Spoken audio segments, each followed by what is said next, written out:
नमस्कार। आप सुन रहे हैं द बॉलीवुड रेडियो और मैं हूं आपके साथ आकाश।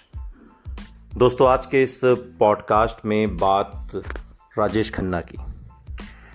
राजेश खन्ना के उस दौर की बात जब यूं कहा जाता था कि उनके सितारे गर्दिश में हैं और अचानक से उनकी फिल्में 15 सुपरहिट फिल्मों के बाद वो उस तरीके की परफॉर्मेंस नहीं दे पा रही थी जैसी पहले थी। जो अपील पहले की फिल्मों में हुआ करती थी लोगों की, वो बाद की फिल्मों में नहीं रही थी। निर्माता FC मेहरा लगभग एक दशक पहले राजेश खन्ना को ढूंढ निकालने वाले film fair United producers combined talent Hunt के पैनल सदस्य होने के अलावा कई और बातों में भी शक्ति सामंत के समान थे। शक्ति सामंत की तरह ही मेहरा को भी अपने मनपसंद सितारे के साथ ही काम करना भाता था और जब से उन्होंने साल 1958 में अपना निर्माण ईगल फिल्म शुरू किया था, वो शम्मी कपूर के साथ 5 फिल्में बना चुके थे। पैनल के दूसरे सदस्यों की तरह FC मेहरा के पास हमेशा राजेश खन्ना को किसी फिल्म में लेने का चुनाव होता था, लेकिन उन्होंने उस सुपरस्टार को लेकर फिल्म बनाने के बारे में सोचा ही नहीं जब तक शम्मी कपूर ने निर्देशक बनने का फैसला नहीं कर लिया। तब तक वो शम्मी कपूर के साथ फिल्में बनाते रहे। हीरो के तौर पर अपने दिनों के बीत जाने पर शम्मी कपूर मनोरंजन साल 1974 के साथ निर्देशन की एक बड़ी तैयारी में थे डायरेक्टर बनने की। साल 1974 में एक फिल्म आई थी मनोरंजन, जिसका निर्माण FC मेहरा उनके लिए कर रहे थे और ये फिल्म बिली विल्डर की इर्मा द लूस साल 1963 में एक फिल्म आई थी, उसका रीमेक थी। और इसके लिए शम्मी कपूर की पहली पसंद वही अदाकार था जिसने कुछ साल पहले ही ठीक उनकी नाक के नीचे से दर्शकों को जीत लिया था। हीरो के रूप में शम्मी कपूर की आखिर की कुछ फिल्मों में से एक होने के अलावा अंदाज उन पहली फिल्मों में से एक थी जिनमें एक सितारे के तौर पर राजेश खन्ना की दिलकशी को उनकी पूरी शान में देखा गया। शम्मी कपूर वेस्ट इंड द्वारा निर्मित उस संगीत प्रधान फ्रांसीसी फिल्म से आकर्षित थे जो उन्होंने सालों पहले देखी थी और उसमें मुख्य भूमिका करना चाहते थे, लेकिन जब तक वो फिल्म हकीकत बन पाती वो जानते थे कि उनकी जवानी बहुत पीछे छूट चुकी थी। उन्होंने उस संगीत प्रधान फिल्म के अपने रूपांतर में राजेश खन्ना के बारे में सोचा। वो फिल्म जो हिंदी सिनेमा के आम कायदे से हटकर जिस्म के कारोबार पर बेहद हल्के फुल्के बल्कि उथले ढंग से नजर डालने वाली थी।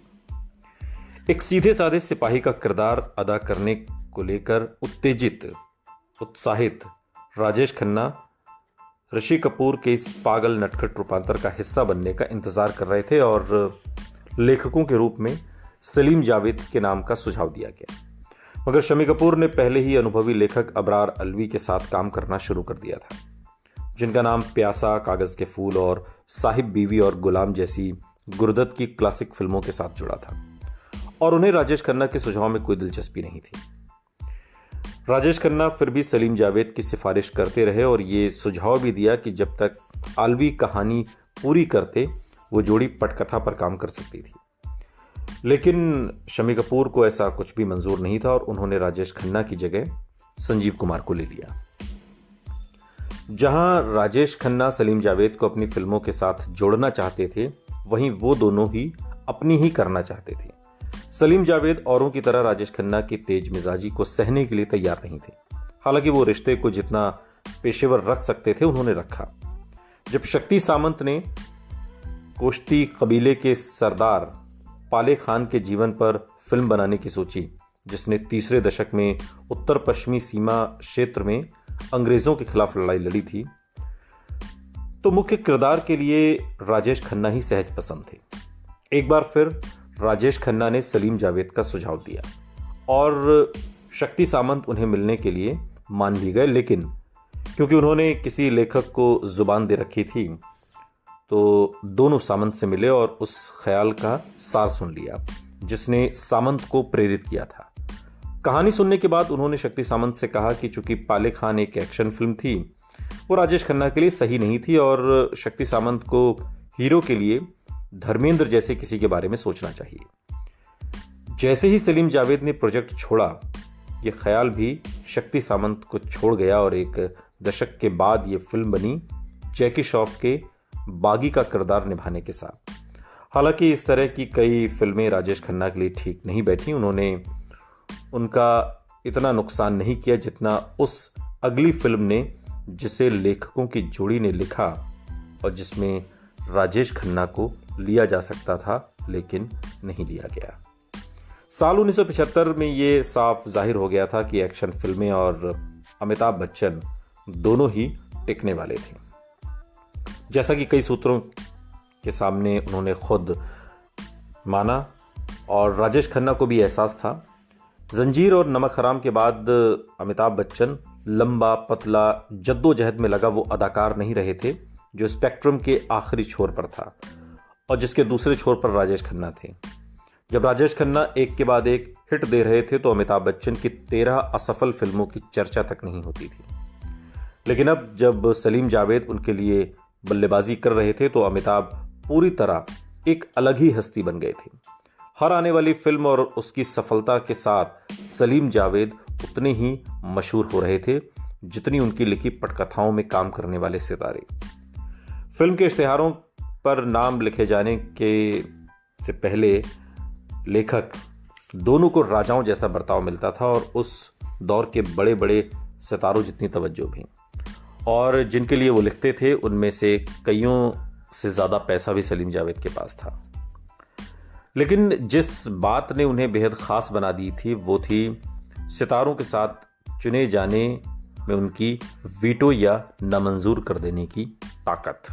ये सलीम जावेद के पास थी कि वो जो कहानी लिख रहे हैं उस कहानी में फला हीरो जो निर्माता निर्देशक ने फाइनल किया वो फिट बैठेगा भी या नहीं। ये वीटो पावर सलीम जावेद के पास थी जो उनकी ताकत को और इंडस्ट्री में बढ़ा देती थी।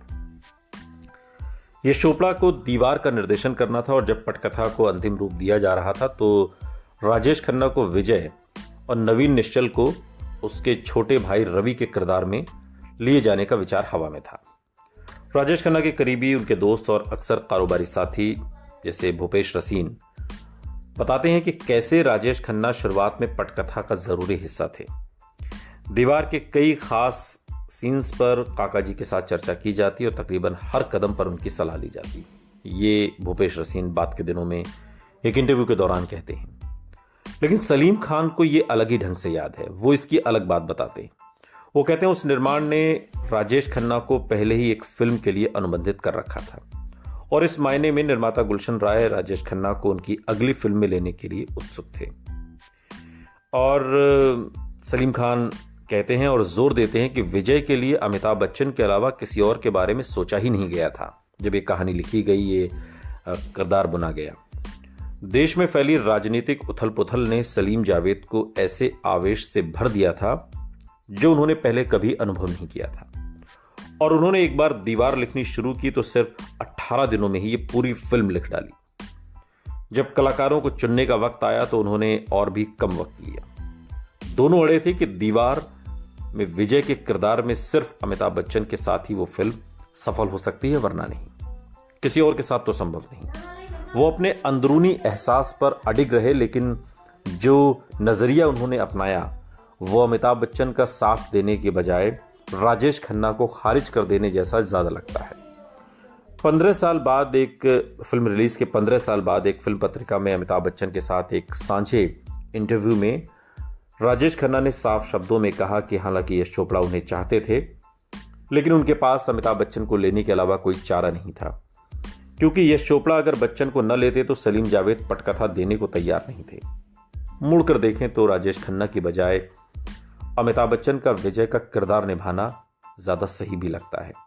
लेकिन इस पूरे हादसे ने एक बात बिल्कुल साफ कर दी कि सलीम जावेद की कामयाबी ने राजेश खन्ना और उस सिंहासन के बीच दूरी बढ़ा दी जिस पर कभी काका का कब्जा था। सुनते रहिए द बॉलीवुड रेडियो, सुनता है सारा इंडिया।